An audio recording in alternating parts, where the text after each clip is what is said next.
kaunti nambari 3 ambapo siku chache baada ya wakazi wa Mariakani kuandamana wakidai kutohusishwa katika ujenzi wa barabara eneo hilo, sasa mamlaka ya kitaifa ya ujenzi KENHA imeandaa kikao cha umma ili kuhamasisha utekelezaji wa mradi huo. Wakizungumza na wananchi baada ya kikao hicho, wakazi wa Mariakani wamesisitiza umuhimu wa kuhusisha wananchi katika utekelezaji wa miradi mbalimbali.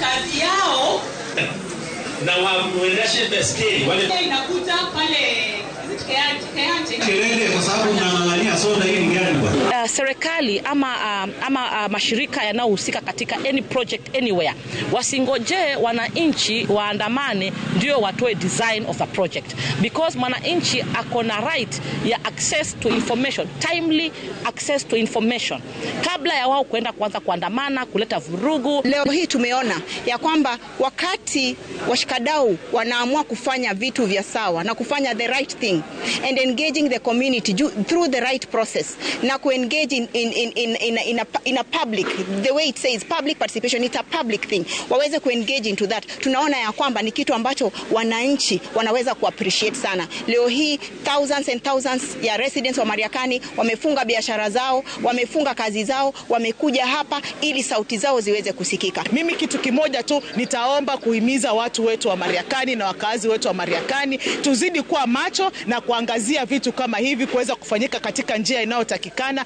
lakini pia kuwaomba tusiweke siasa katika miradi ambayo inakuja kwetu. Kwa kusema kweli ni kwamba wakati wa malipo bodaboda walisaulika, hawakuhesabiwa, na ombi langu ni kwamba wale bodaboda zile stage ambazo ziko 13 pamoja na tukutuku ziko pale ndani, zile stage wale watu waweze kulipwa ili mradi huu uweze kuendelea pasipokuwa na pingamizi kwa mwananchi.